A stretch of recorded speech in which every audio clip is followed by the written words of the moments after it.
For over a century, one family had run the city of Florence. They had carved their name into the heart of the Florentine Renaissance: the Medici. But at the height of their success, they had been toppled by a sudden revolution. Now, two cousins, raised as brothers, struggled to resurrect the supremacy of their family and regain control of Florence.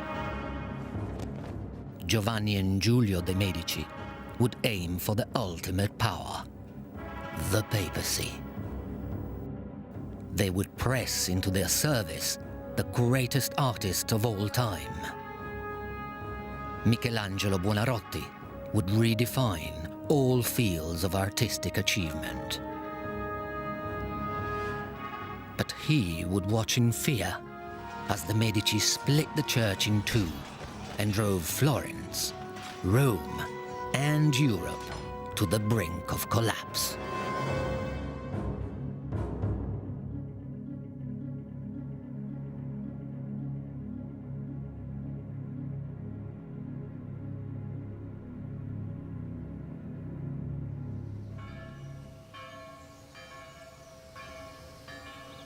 Florence, 1501. Home of the Italian Renaissance for nearly 200 years, it is a city at the heart of an artistic revolution.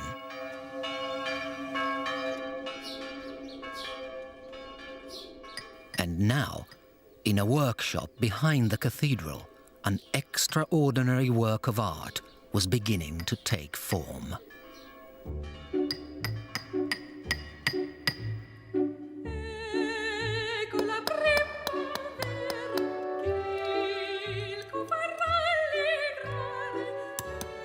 A single 13-foot block of marble had stood for 35 years waiting for a sculptor brave enough to take on the challenge.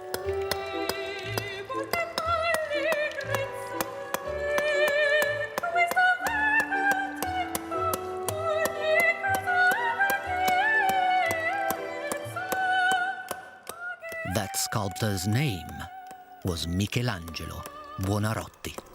Michelangelo lived for his work. He was, I think, by any standards, a workaholic. He rarely ate. He didn't sleep very much. He would often set away in the dead of night with his hammer ringing away. He didn't take his boots off, apparently, for months at a time, so that when he did take them off, the skin came along with the boots.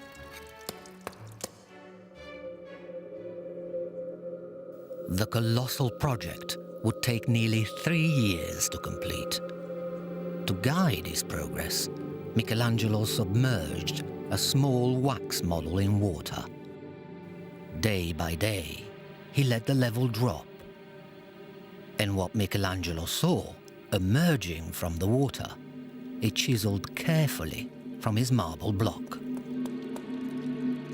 He also devised a constant shower of water to keep the dust down and his body cool.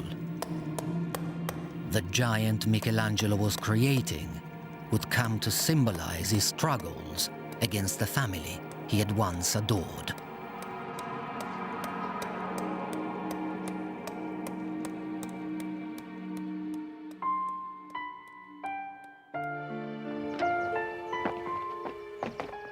"15 years earlier, the sculptor had been adopted into the greatest family in Florence. Michelangelo had moved in with the Medici.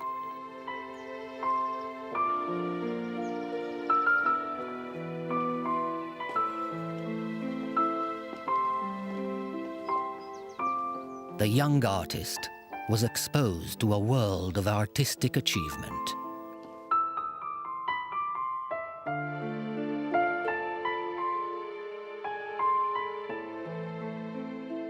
This single dynasty had nurtured the greatest artists of the Florentine Renaissance. But every work of art produced in their name served a greater purpose: the promotion of the Medici brand.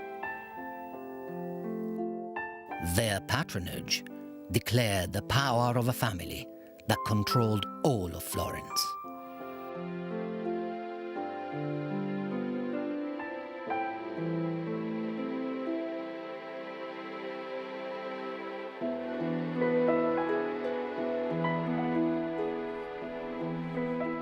Michelangelo was raised alongside the heirs to the Medici dynasty. And he watched as Giovanni de' Medici was prepared for life in the church. Giovanni, Lorenzo's son, was marked out for the church from the age of 7. And his cousin, Giulio, is also marked out for the church. The boy is by Lorenzo. And the two are, as it were, brought up together. But peace in the Medici home would be short-lived.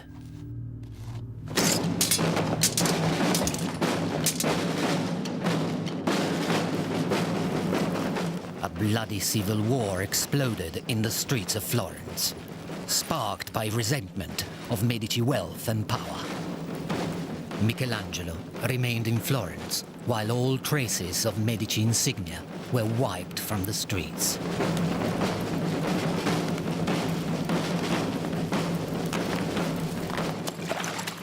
And the heirs to this once great dynasty were cast into exile.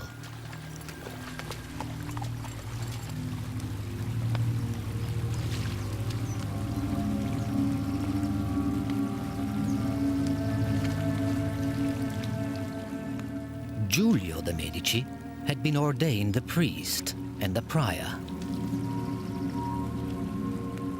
One step ahead, his cousin Giovanni was already a cardinal. But their clerical connections meant little without the power base of Florence. Florence is extremely important. The Medici, as church dignitaries, are really only that without Florence. With Florence, they're much more. They carry much more clout.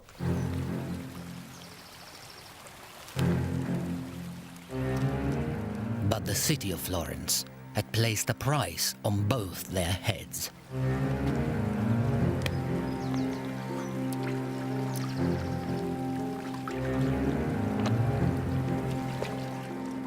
The cousins were forced to roam through Italy, seeking the support of friends who could lead them on the path back to power.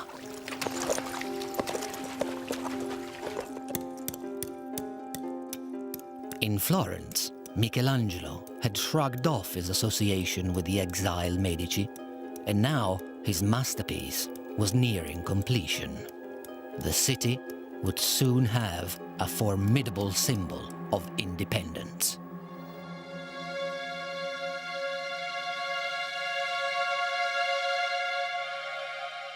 On the 25th of January, 1504, Michelangelo felt ready to expose his work to the scrutiny of the outside world.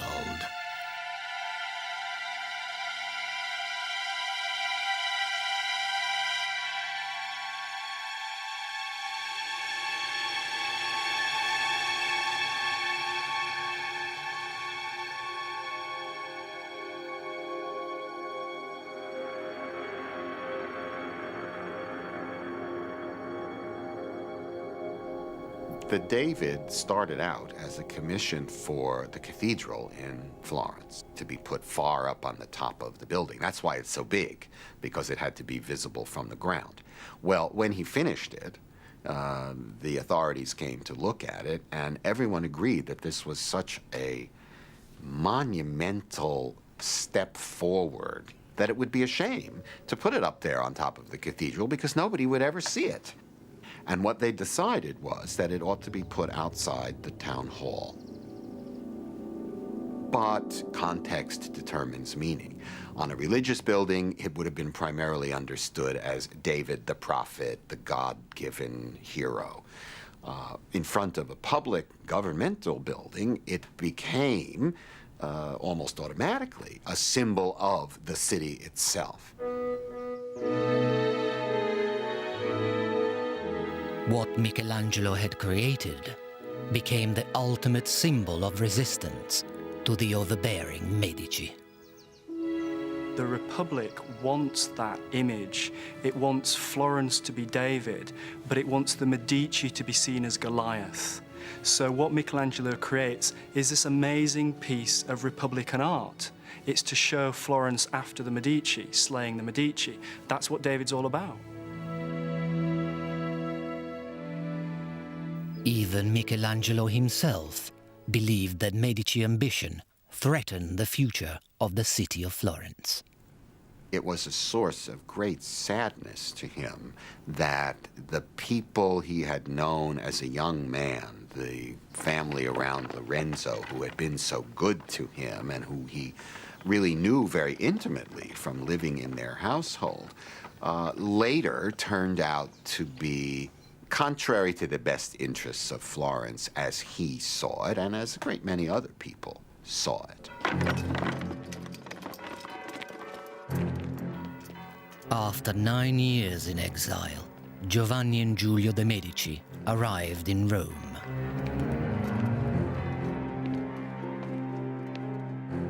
They took their case to the highest level of the church.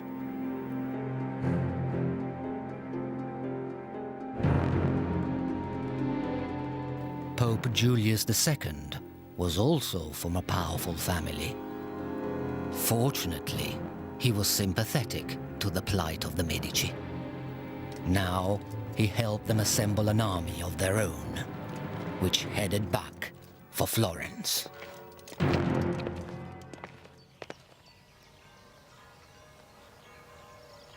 In the absence of the Medici, the city had embraced a new spirit of independence.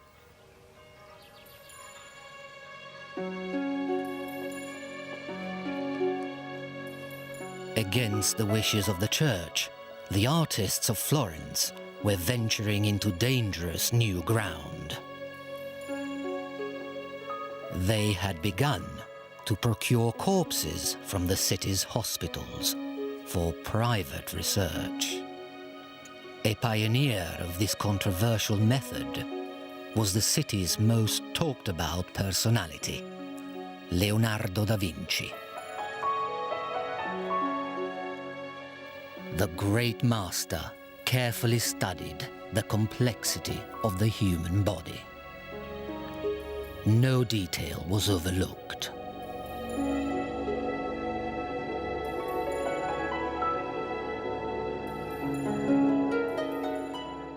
Leonardo was famed throughout Europe as the greatest artist of his time.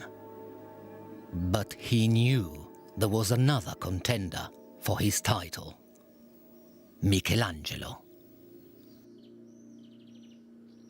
And with the city under threat of invasion, the rival artists were brought face to face for an exercise in civic pride.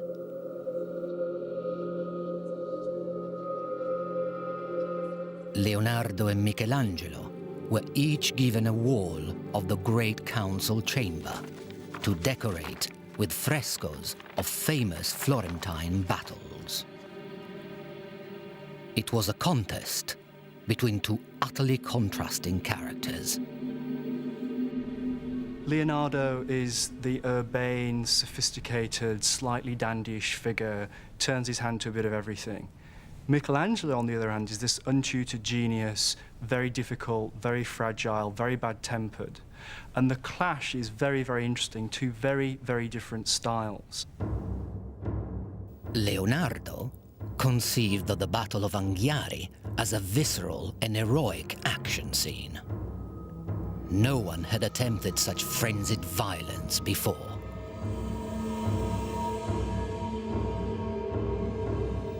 By contrast, Michelangelo's Battle of Cascina expressed panic on a very human scale.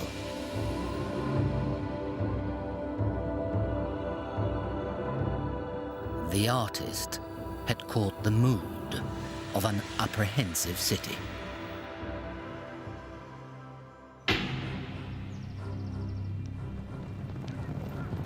By 1512, Thousands of heavily armed soldiers were inside the borders of Tuscany and closing in on Florence. They were shadowed by the Medici cousins, determined to reclaim their city.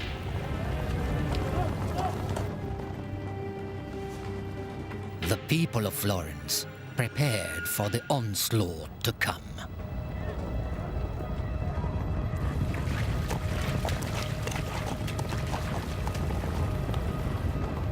But they knew they were hopelessly outnumbered.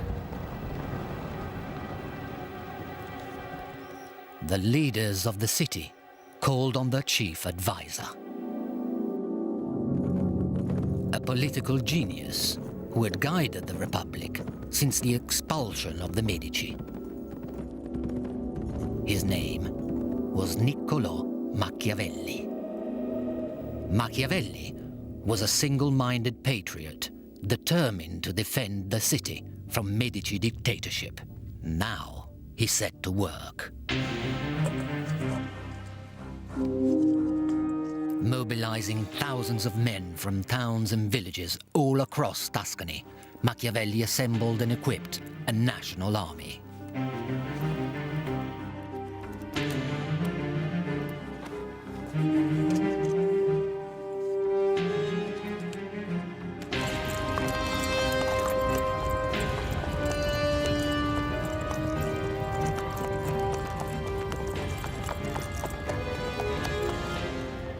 The papal soldiers were carving a bloody path through Italy. Soon, they reached Prato, a fortified town just outside Florence.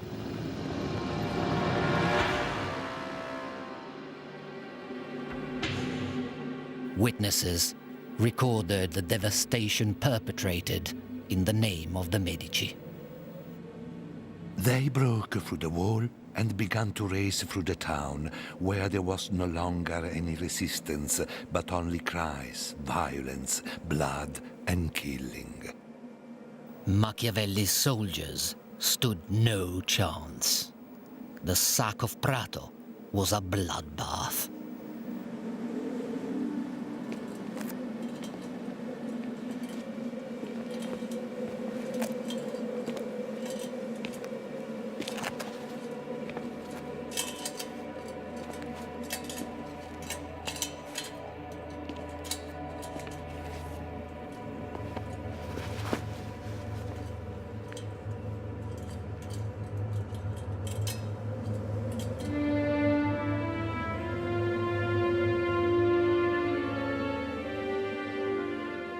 Giovanni sent a progress report to his master, the Pope. The capture of Prato, so speedily and cruelly achieved, although it has given me pain, will at least serve as an example and a deterrent to the others. The massacre of Prato had the intended effect. Just a few miles away in Florence, the leaders of the Republic surrendered. Through violence and terror, the Medici had won control of their city, but not the loyalty of the people of Florence.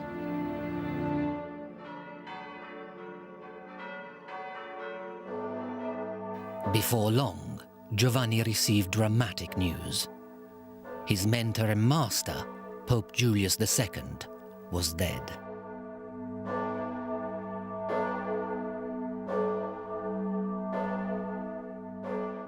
In time-honored tradition, the cardinals were all called to Rome.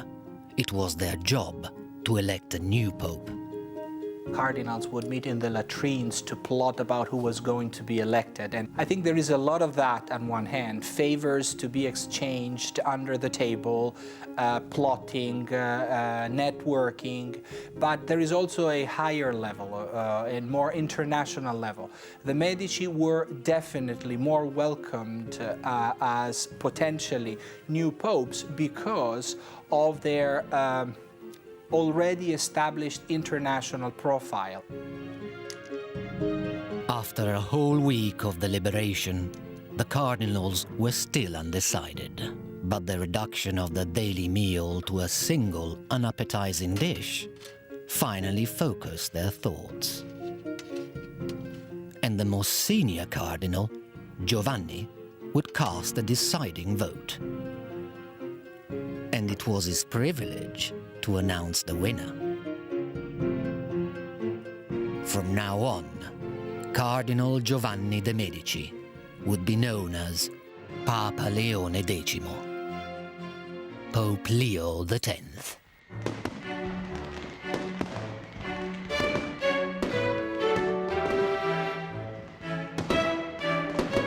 Giovanni's accession to the papacy changed everything. The city of Florence now welcomed back its former enemy with open arms. We should not forget that this is a deeply Christian culture, and any city would have easily forgotten any guilt of any type and forgiven the person if this person would have occupied the position of the papacy. It's a kind of prestige and an honor for the city.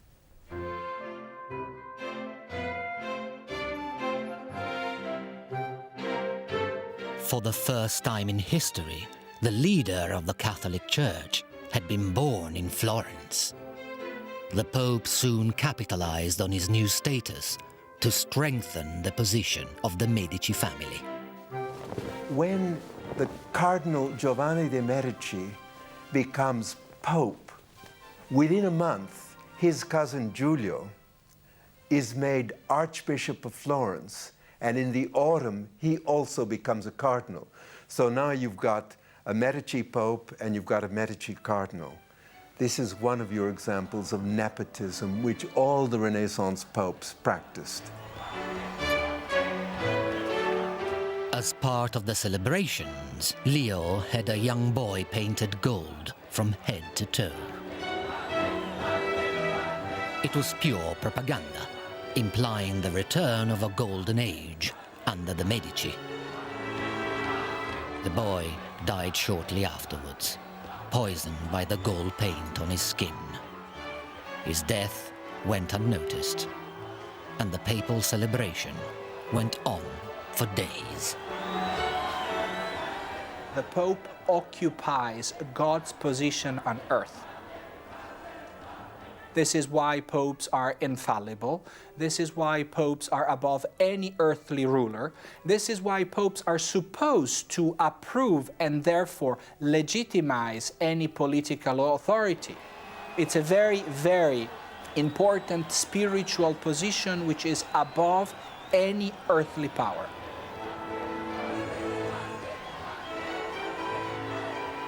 Giovanni was a fun lover. He loved drinking, he loved hunting. The moment he was made Pope, he wrote a letter to one of his brothers saying, "God has given the papacy to us, let us enjoy it."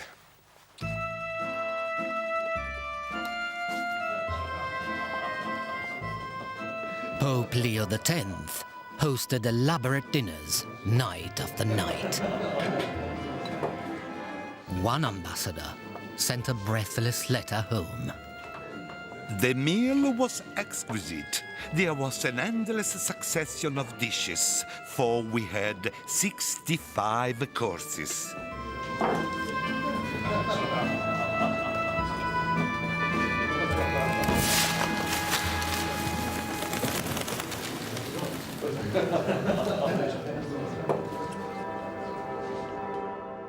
Giovanni de' Medici had risen higher than any of his ancestors. And now the new Pope inherited a fresh artistic legacy inside the Vatican itself.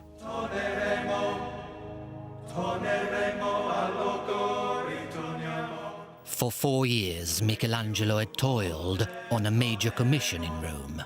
The late Pope Julius II had commanded him to paint the ceiling of the papal chapel inside the Vatican. But the ceiling of the Sistine Chapel was 1,000 meters square. Michelangelo was convinced he was doomed to fail. He was forced into painting the Sistine Chapel, he thought, as a kind of conspiracy against him by enemies who didn't want to see him succeed in sculpture. And so it's a great irony that the man that I think we consider the greatest artist of all time, the greatest painter of all time, never actually thought of himself as a painter. Michelangelo resented every minute he spent on the Cappella Sistina. This difficult position shoves my stomach up to hang beneath my chin. My loins have gone up into my belly, and I cannot see where to put my feet. And with its non-stop dripping from above, my brush makes my face a richly decorated floor. He knew he was a genius. He didn't suffer fools gladly, and the word that was most often used to describe him was terribilità, which is terribleness, in the literal sense of striking terror into other people. Working in secret, a small group of long-suffering assistants helped Michelangelo with the most demanding work. With fresco, you have anywhere from 12 to 24 hours to create your masterpiece. The word fresco means fresh, and it refers to the plaster you're painting on fresh, i.e. wet plaster. And plaster, especially on a hot day in Italy, dries fairly quickly. So it really is a race against the clock. Fresco was regarded as the most difficult method of painting. It was said that many painters could master painting in oil, but only the very best could succeed at fresco. After a number of years on the scaffold, he was a true master, a real virtuoso. He was able to paint enormous scenes in a single day.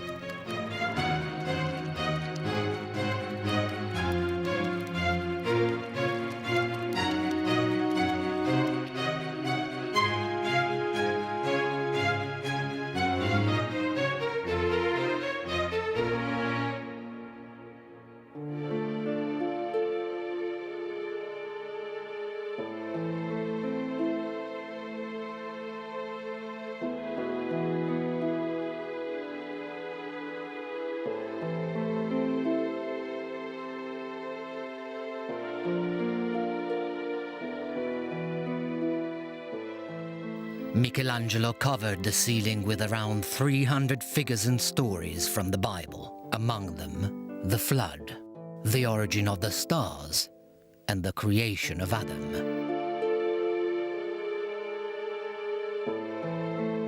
Michelangelo's monumental figures were based on fragments of classical sculptures and inspired by the perfection and beauty of the ancient world. Out of reluctance and frustration, Michelangelo had crafted brilliance, arguably the greatest work of art of the Renaissance. But could it shelter him from the wrath of the family he had deserted?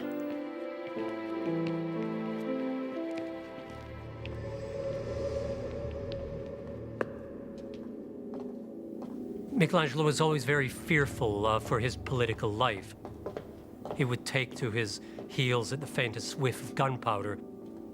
He was fearful of reprisals against him because he, of course, had found himself in with the regime that replaced the Medicis.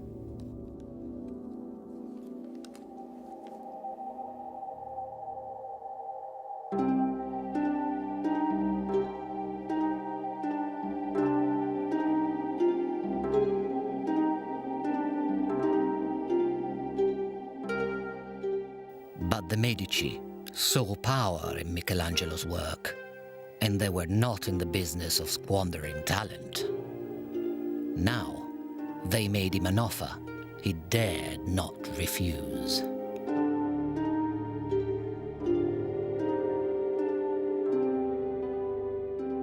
They ordered Michelangelo to build glorious tombs for their dead fathers, Lorenzo the Magnificent and Giuliano de' Medici.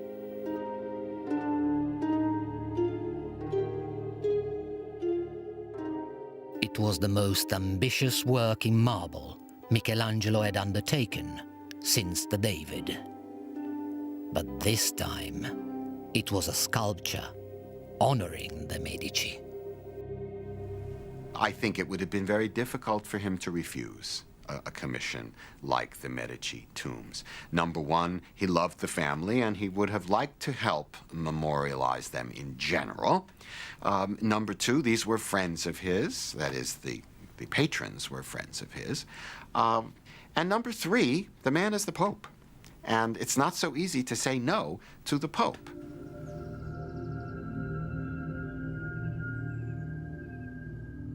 The authority of Pope Leo X was stamped across Florence. Everyone knew that their future lay in his hands. Even Machiavelli, who had once defended Florence against the Medici, now lobbied hard for a job inside Leo's regime.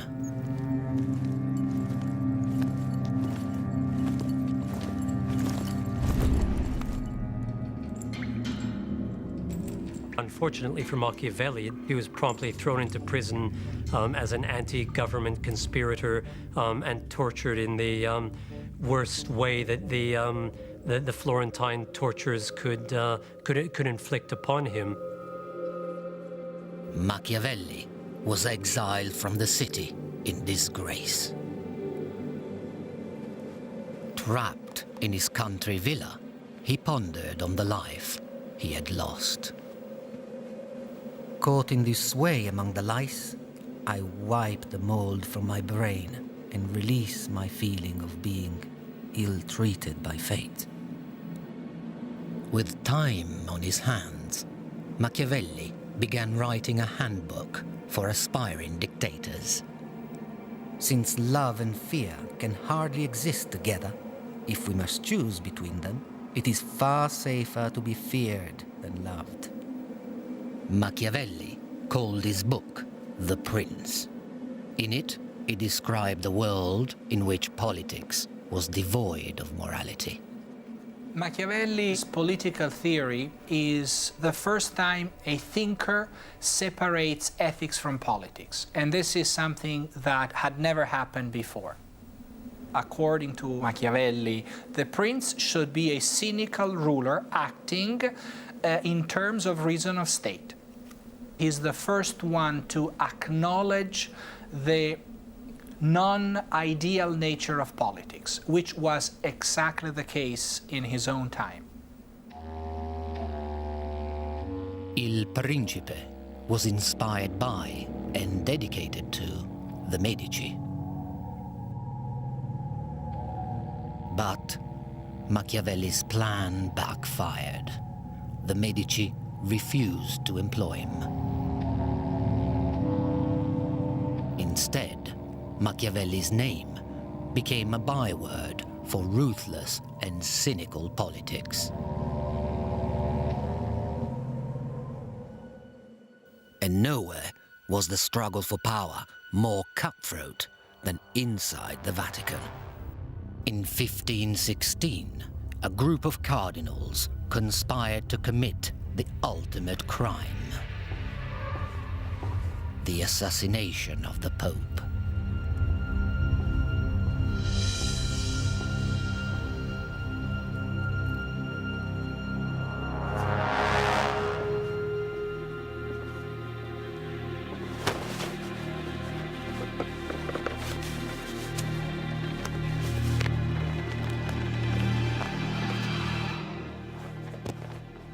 But Leo had been warned of the conspiracy to kill him, and he would have the conspirators killed instead.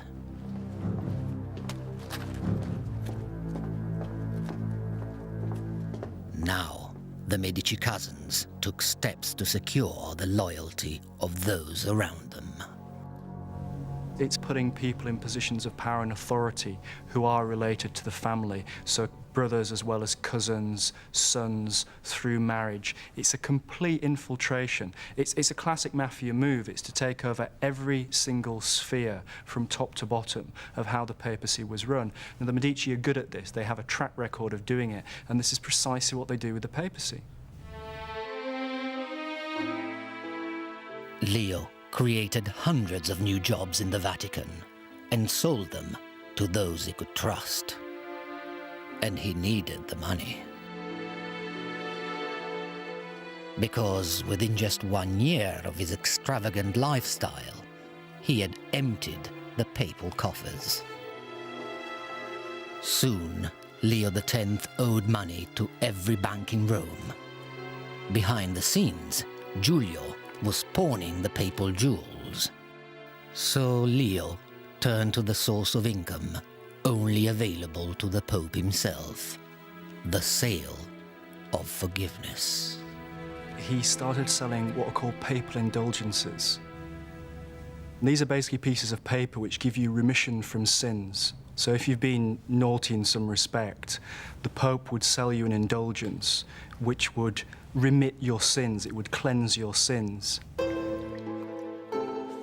Leo wasn't the first Pope to sell indulgences, but he sold them on an unparalleled scale. And his tariff was affordable to even the poorest man.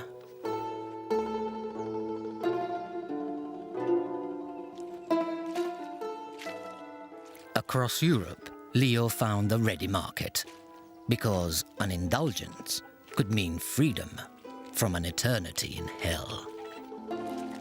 The church created the figure of the itinerant preacher of indulgences, which would stop in the main piazzas of cities and towns and preach for a specific indulgency. And if people would buy an indulgency, they were released a receipt. The sale of salvation was a gold mine for the Pope.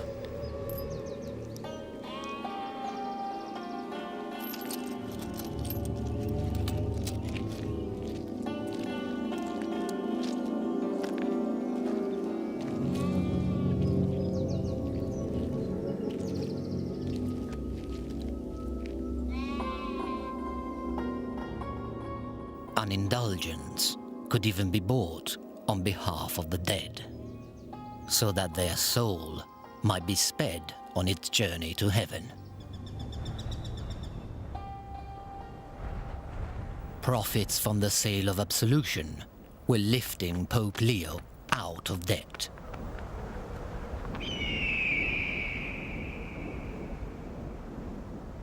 But for one man, a German monk named Martin Luther, they were a step too far. Luther was absolutely horrified by what the church was doing, and for him it symbolized everything that was corrupt and decadent about the Catholic Church. In 1517, Martin Luther published an incendiary manifesto for change. Exploiting the latest technology, it was printed, reprinted, circulated, and translated. No idea had ever traveled so far and so fast. Luther's 95 Theses was an indictment on the sale of salvation and a direct attack on the Pope. The Pope is richer than Croesus. He would do better to sell St. Peter's and give the money to the poor. When money clinks in the money chest, it can only increase greed and avarice. Those who believe they can be certain of salvation because they have bought indulgences will be eternally damned.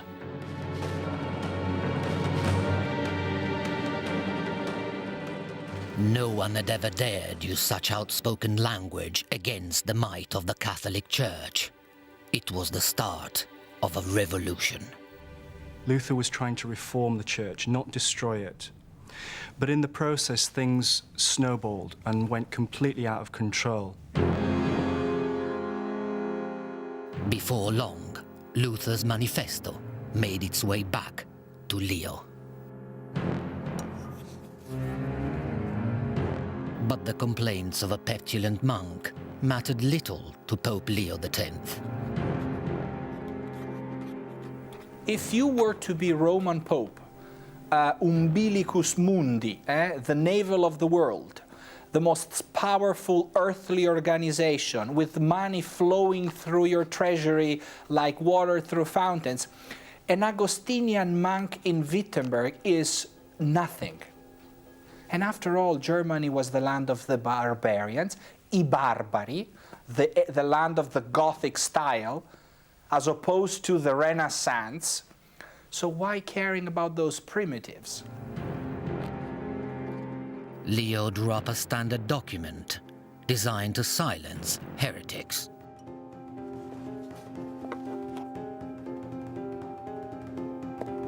The bull of excommunication condemned Luther to hell. The Pope is able to decide for the redemption of every human being. So being excommunicated by a Pope implies being denied access to heaven. And if you are a Christian, I think you care a lot about that. But Luther would not accept his punishment, and his refusal to repent triggered a battle for the soul of Europe. The Protestant Reformation was a revolution. It's one of the most important things that happens in the Renaissance, and it split the church in two. And we still live with that division between Catholic and Protestant. It's right with us today, and it starts back in that period between Luther and Leo.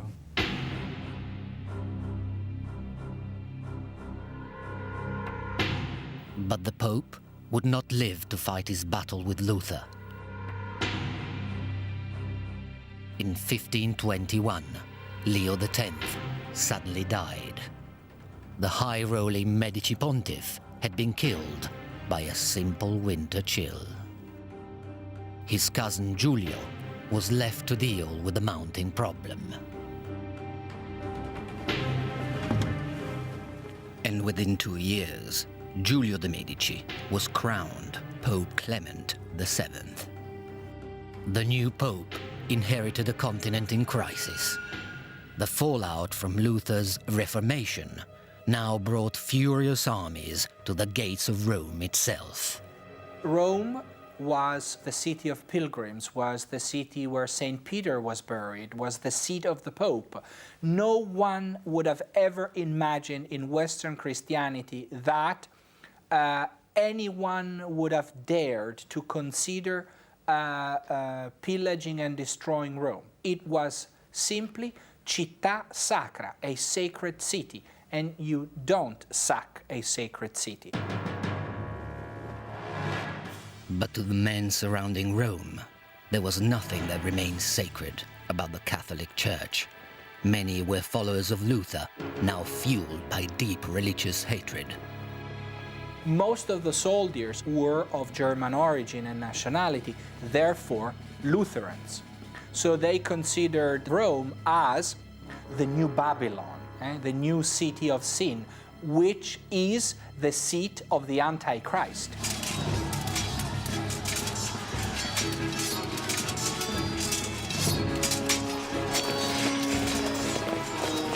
In fear of his life, Clement fled to the safety of the Castel Sant'Angelo.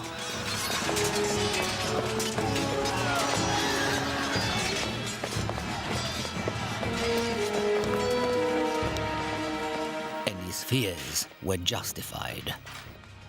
For the next day, Rome was torn apart without mercy. They break in and they ravage the city. They rape, they hold people to ransom, they destroy buildings, they violate sacred buildings, and they keep Clement VII caged into his Castel Sant'Angelo.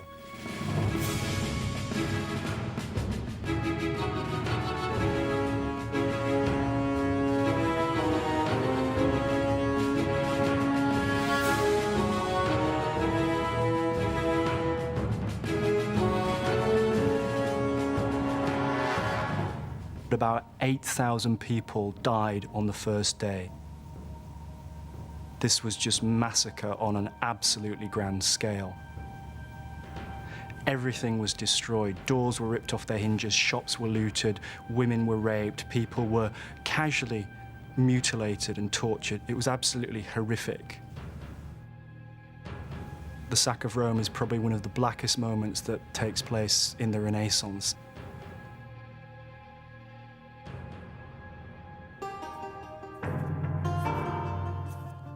After 7 months on the siege, Clement perfected his plan for escape. Changing his robes for rags, he had the papal jewels removed from their settings, and all the gold melted down.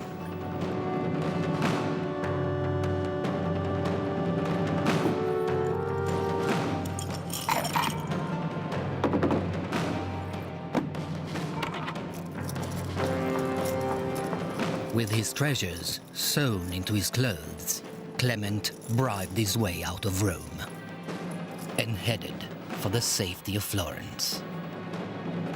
But news traveled faster than the Pope. Inspired by reports from Rome, enemies of the Medici in Florence were already running riot. They attack what symbolizes that regime. And they attack the buildings, which are the embodiments of that authority.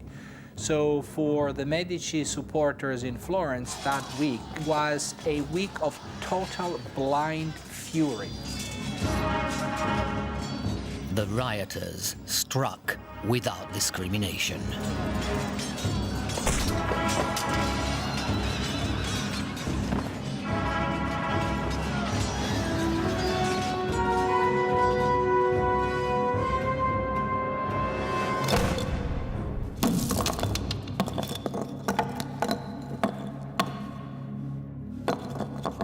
It was a bench hurled from City Hall that did the damage to Michelangelo's David, the city's greatest symbol, all in defiance of the Medici.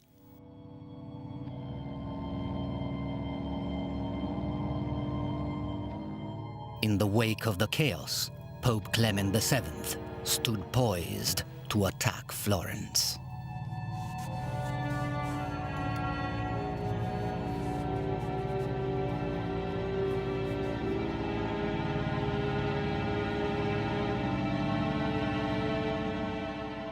Trapped inside the church of San Lorenzo, Michelangelo cowered beneath the tombs he had built for the Medici cousins. I hid in a tiny cell, entombed like the dead Medici above, though hiding from a live one. But the beleaguered city held one trump card.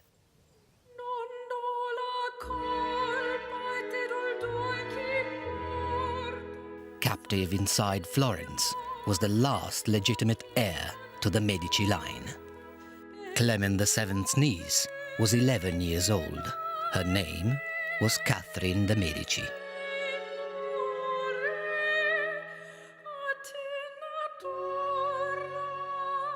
Clement famously called her "my pearl beyond price," but he knew precisely what she was worth to the Medici family.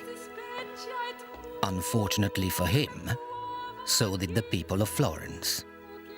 They threatened to throw Catherine into a soldier's brothel unless Clement agreed to a truce.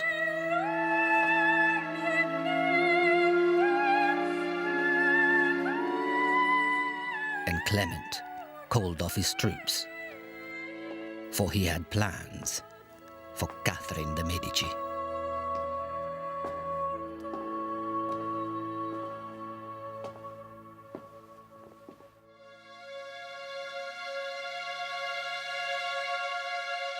Clement soon capitalized on Catherine's survival. Within a few years, he married her off to the son of the French king. She was only 14. The unrest which her uncles had unleashed now traveled with her. Under the reign of Queen Catherine de' Medici, religious hate would soon infect France as well.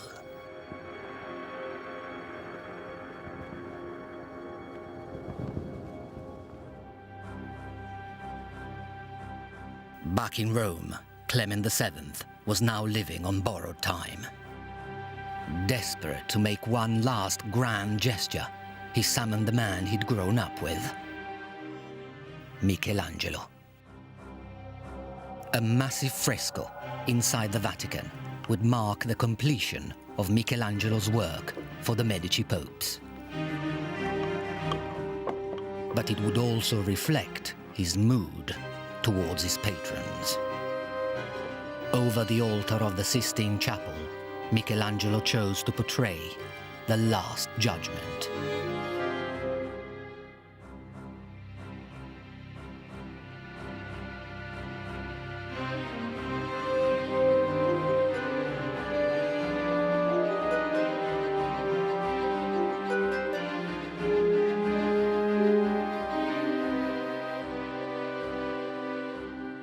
The magnificent fresco was a product of the agonies of its time. This is one of the most tragic periods for the history of Europe. So art could not be anymore a mere representation of natural beauty as it had been in the Renaissance because of the dramatic events which were typical of that time period. The Last Judgment commissioned to Michelangelo probably expresses a lot of this feeling of oppression and anxiety which was typical of the time. Those are not happy people. You see whose bodies are twisted and suffering, and you cannot paint people who are happy and serene and smiling with beautiful landscapes in the background. It's like the transition from Impressionism to Expressionism. Impressionism is serenity, flowers, beauty, bucolic nature. Expressionism is dramatic. Expressionism is unbearably violent as an art.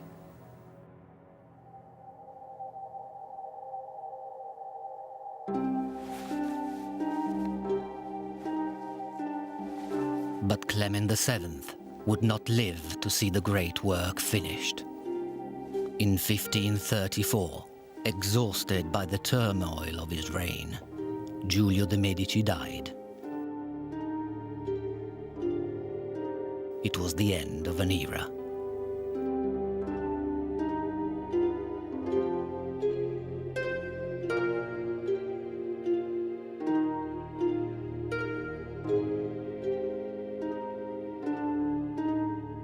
The corrupt, disastrous reign of the Medici popes was over.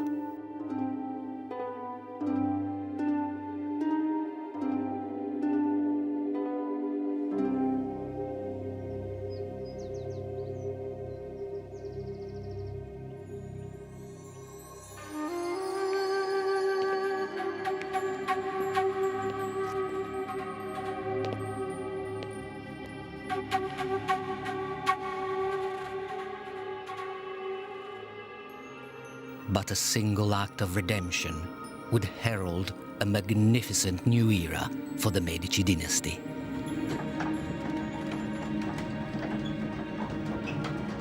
Future generations would take the Renaissance beyond the realm of art and sculpture and change man's understanding of the universe forever.